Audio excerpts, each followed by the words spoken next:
నమస్కారం. నేను మీ పని భాస్కర్, దిల్సుఖ్ నగర్, హైదరాబాద్. వెల్కమ్ టు పసుమర్తి జ్యోతిష్యాలయం. Please do subscribe my channel for more videos. Video నచ్చినట్టయితే లైక్ చేయండి. మీ బంధుమిత్రులు, శ్రేయోభిలాషులకు కూడా షేర్ చేయండి. వారికి కూడా ఉపయోగకరంగా ఉంటుంది. కొన్ని విషయాలు, మంచి విషయాలు మనం తెలుసుకుంటున్నప్పుడు కొన్ని మన తెలిసిన వాళ్ళకి, మన అనుకున్న వాళ్ళకి షేర్ చేయటం వల్ల వారికి కూడా మంచి జరుగుతుంది. ఇంతవరకు ఛానల్ సబ్స్క్రైబ్ చేసుకున్నట్టయితే సబ్స్క్రైబ్ చేసుకోండి. నా తదుపరి వీడియోలు అన్నీ కూడా అందుబాటులో ఉంటాయి. మనము గత కొన్ని వీడియోలు ముందు మేషలగ్నం వారికి యోగకారకులు, వృషభ లగ్నం వారికి యోగకారకులు గురించి తెలుసుకునే ప్రయత్నం చేశాం.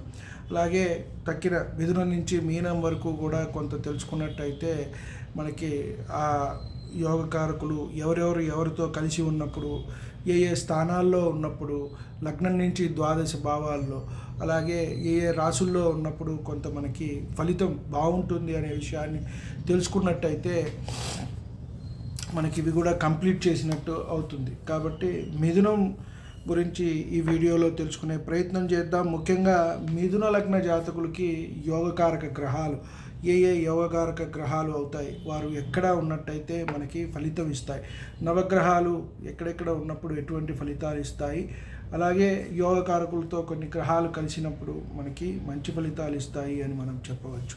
ఇక్కడ లగ్న చతుర్థాధిపతిగా బుధుడు కొంత మిశ్రమ ఫలితాలు ఇచ్చినప్పటికీ, పంచమ వ్యయాధిపతి శుక్రుడు యోగకారకుడు, అలాగే ఇక్కడ శనికి అష్టమాధిపత్యం వచ్చినప్పటికీ భాగ్యాధిపత్యం కూడా వచ్చినట్టు కాబట్టి ఇక్కడ బుధుడు కూడా యోగకారకుడు, శని కూడా మనకి యోగకారకుడుగానే ఇక్కడ ఫలితాలు ఇస్తాడు. కాబట్టి శుక్రుడు, శని ఈ లగ్నానికి అత్యంత యోగకారకులుగా మనము చెప్పవచ్చు. కాబట్టి రవి మిథున లగ్నం నుంచి తీసుకున్నట్టయితే 3, 6, 8, 11, 12 స్థానాలందు ఉన్న యోగించును అని చెప్పడం జరిగింది. అంటే మనం లగ్నం నుంచి చెప్తున్నాము ఈ స్థానాలు, కాబట్టి అక్కడి నుంచి యోగవంతంగా ఉంటుంది అని. మిథునం నుంచి 3వ స్థానము అంటే స్వక్షేత్రం రవికి, అది సింహంలో. అలాగే చంద్రుడు 1, 3, 4, 5, 7, 9, 10, 11 స్థానాలంది ఉన్న యోగిస్తాయి అని మనకి చెప్పడం జరుగుతోంది. కుజుడు 3, 6, 8, 11 స్థానాలందు బావుగా యోగించును అని చెప్పడం జరుగుతుంది. ముఖ్యంగా మనకి పాపగ్రహాలు తీసుకున్నప్పుడు ఎప్పుడైనా సరే 3, 6, 10, 11 స్థానాల్లో యోగవంతంగా ఉంటాయి అని మనం చెప్పవచ్చు. అలాగే బుధుడు 1, 2, 4, 5, 7, 9, 10, 11 స్థానాల యందు యోగంగా ఉంటుంది అని మనం చెప్పవచ్చు మిథున లగ్న జాతకులకు. అలాగే గురువు వచ్చేటప్పటికి 1, 2, 4, 5, 7, 9, 10, 11 స్థానాలందు యోగంగా ఉంటుంది అని మనం చెప్పవచ్చు. శుక్రుడు 1, 2, 5, 7, 9, 10, 11, 12 స్థానాల యందు మిక్కిలి యోగవంతంగా ఉంటుంది అని చెప్పవచ్చు. ఇక్కడ మనకి 12వ స్థానం కూడా వచ్చింది. ఇక్కడ 12 తీసుకున్నట్టయితే మళ్ళీ మిథున లగ్నానికి వృషభం వస్తుంది, కాబట్టి వృషభం అవుతుంది అక్కడ స్వక్షేత్రం, కాబట్టి బాగుంటుంది అని మనం చెప్పవచ్చు. శని 5, 8, 9, 10, 11 స్థానాల యందు బాగుగా యోగించును అని చెప్పింది. రాహు 1, 3, 4, 10, 11 స్థానాలందు యోగిస్తుంది అని మనకి చెప్పడం జరిగింది. కేతువు కూడా రాహు వలనే యోగం ఉంటుంది అని మనం చెప్పవచ్చు. ఈ రెండు కూడా ఛాయాగ్రహాలు కాబట్టి అవి ఉన్న స్థానాన్ని బట్టి, అవి ఉన్న ఏ గ్రహంతో కలిసి ఉన్నాయి అనే దాన్ని బట్టి, ఆ స్థానాధిపతిని బట్టి, అలాగే ఏ నక్షత్రంలో ఉన్నాయో ఆ నక్షత్రాదిని బట్టి, పదిని బట్టి మనకి ఫలితాలు అనేవి ఇవ్వటం జరుగుతుంది. కాబట్టి వాటిని మనము తీసుకుని ముందుకు వెళ్ళాలి. అలాగే ఇక్కడ మనము ఈ లగ్నానికి యోగకారక గ్రహాలు ఏవైతే అయినాయో వాటి కలయిక వల్ల కూడా మనకి కొంత బాగుంటుంది. ఏ గ్రహాల కలయిక ఎక్కడ ఉన్నట్టయితే బాగుంటుంది అనే విషయాన్ని కూడా మనం తెలుసుకున్నట్టయితే, రవి కుజులు మిథున లగ్నం నుంచి 3, 6, 8, 10, 11 స్థానాల్లో ఉంటే ఇక్కడ ఈ 2 జంట గ్రహాలు కూడా యోగిస్తాయి అని మనకి చెప్పడం జరిగింది. అలాగే రవి బుధులు 1, 3, 4, 7, 9, 11 స్థానాల యందు ఉన్నప్పుడు యోగవంతమైన ఫలితాలు ఇస్తాయి అని మనకి చెప్పడం జరుగుతుంది. ఇక్కడ మనం 1వ స్థానము అంటే మిథునం తీసుకోవాలండి. మిథునం నుంచి మనకి ఫలితాలు అనేవి చెప్పడం జరుగుతుంది. అలాగే చంద్రకుజులు 1, 4, 5, 7, 8, 9, 10, 11 స్థానాల యందు బాగుగా యోగించును అని మనకి చెప్పడం జరుగుతుంది.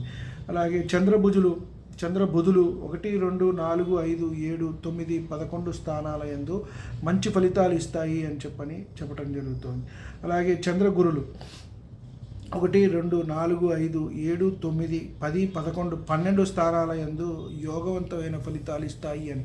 రెండో స్థానం తీసుకున్నట్టయితే ఇక్కడ చూడండి, చంద్రుడికి కర్కాటకము స్వక్షేత్రం అవుతుంది, గురువుకి ఉచ్చక్షేత్రం అవుతుంది. కాబట్టి ఇక్కడ మంచి ఫలితాలు ఉంటాయి అని చెప్పొచ్చు. అలాగే చంద్ర శుక్రులు 1, 2, 7, 9, 10, 11, 12 స్థానాల యందు యోగిస్తాయి అని మనం చెప్పవచ్చు. 12వ స్థానం శుక్రుడికి ఇక్కడ స్వక్షేత్రము, చంద్రుడికి ఇది ఉచ్చక్షేత్రము అవుతుంది. కాబట్టి వృషభము మంచి ఫలితాలు కలుగుతాయి అని మనం చెప్పవచ్చు. ఇక్కడ చంద్రశనులు తీసుకుంటే 1, 2, 4, 5, 7, 8, 9, 10 స్థానాల యందు యోగవంతమైన ఫలితాలు ఉంటాయి అని మనకి చెప్పవచ్చు. అలాగే బుధగురులు 1, 2, 4, 5, 7, 9, 11 స్థానాల యందు ఉన్న ఎడల వీరు బాగుగా యోగింతురు, మంచి ఫలితాలు అనేవి వస్తాయి అని మనకి చెప్పవచ్చు. తర్వాత బుధ శుక్రులు 1, 2, 5, 7, 9 స్థానాల్లో ఉన్న మంచి ఫలితాలు కలుగుతాయి అని మనకి చెప్పటం జరుగుతుంది. బుధశనులు 1, 2, 4, 5, 7 ఈ స్థానముల యందు ఉన్న ఎడల బాగుగా యోగింతురు అని మనకి చెప్పటం జరుగుతుంది. గురు శుక్రులు 1, 2, 5, 7, 9, 10, 11 స్థానాల్లో మంచి ఫలితాలు ఇస్తాయి అని మనము చెప్పవచ్చు. అలాగే ఈ మిథున లగ్న జాతకులకు గురు శుక్ర బుధులు కేంద్ర కోణాల యందు కలిసిన ఎడల అఖండమైన ఫలితాలు కలుగుతాయి అని మనకి చెప్పటం జరుగుతుంది. ఇక్కడ చూడండి, పంచమాధిపతి అయిన శుక్రుడు, సప్తమాధిపతి గురువు. కాబట్టి వీళ్ళు కలిసినప్పుడు ఇక్కడ మంచి ఫలితాలు కలుగుతాయి. అలాగే లగ్నాధిపతి, చతుర్థాధిపతి, పంచమాధిపతి బుధుడు శుక్రుడు కలిసినా కూడా మంచి ఫలితాలు ఇక్కడ కలుగుతాయి అని మనం చెప్పవచ్చు. అలాగే భాగ్య దశమాధిపతులు తీసుకుంటే ధర్మ కర్మాధిపతి యోగం వీరికి శని గురువులు కలిసినా కూడా ఇక్కడ అత్యంత యోగవంతంగా ఉంటుంది అని మనము చెప్పవచ్చు. ఆయా దశలు వీరికి పడాలి. కాబట్టి ఆ మహర్దశలు వచ్చినట్టయితే వీరికి మంచి యోగవంతమైన ఫలితాలు కలుగుతాయి అని మనం చెప్పవచ్చు. ఈ రాశి చక్రంలో మనం చెప్పుకునేవి ప్రామాణికంగా వీటిని మనకి మళ్ళీ ఎంతవరకు ఫలితం ఇస్తాయి అంటే వ్యక్తిగత జాతక చక్ర పరిశీలన చేయాలి. ఎందువల్ల అంటే ఎవరి వ్యక్తిగతమైన జాతక చక్రం వారిదే. ఆ రాశి గ్రహస్థితి రవితో అస్తంగతం చెందిందా, రాహుకేతువులతో కలిసి ఉన్నాయా, అలాగే నవాంశలో గ్రహం ఎలా ఉంది, నీచబడి ఉందా, వర్గచక్రాల్లో ఎలా ఉంది, మళ్ళీ గ్రహము ఏ ఫలితాలు అంటే మనకి వచ్చిన వారు దేని గురించి అడుగుతున్నారు అనేది మనకి తెలియాలి.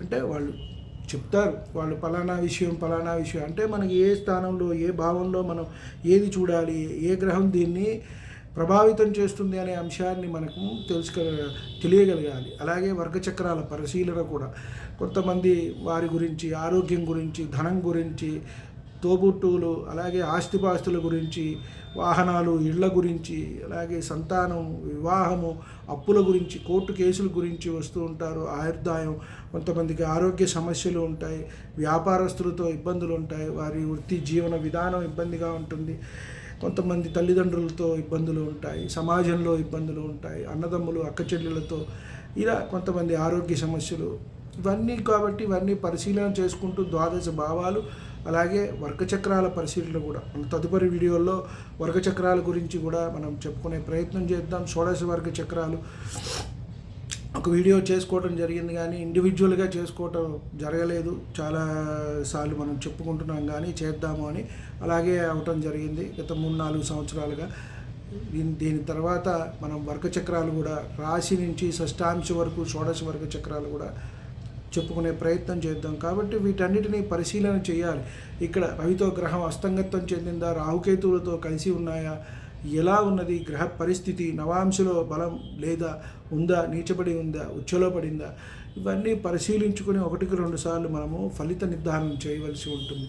మనం ఇవన్నీ చెప్పుకునేవన్నీ కూడా ప్రామాణికంగా ఎట్లా ఉంటాయి, బేసికల్గా ఋషులు మహర్షులు మనకి తెలిపిన దాని ప్రకారం ఒక గ్రహము ఒక భావంలో ఉన్నప్పుడు ఇచ్చే ఫలితాలనే మనము చెప్పుకునే ప్రయత్నం చేస్తున్నాం. బేసికల్ నాలెడ్జ్ ఉండాలి అని చెప్పని ఫండమెంటల్సే మనం నేర్చుకునే ప్రయత్నం చేస్తున్నాం. మొట్టమొదటి నుంచి పసుమర్తి ఆస్ట్రాలజీ సెంటర్ జ్యోతిష్యాలయం నుంచి వీడియో నచ్చినట్టయితే లైక్ చేయండి, మీ బంధుమిత్రులు శ్రేయోభిలాషులకి కూడా షేర్ చేయండి. ఇంతవరకు ఛానల్ సబ్స్క్రైబ్ చేసుకున్నట్టయితే సబ్స్క్రైబ్ చేసుకోండి. నా తదుపరి వీడియోలు అన్నీ కూడా అందుబాటులో ఉంటాయి.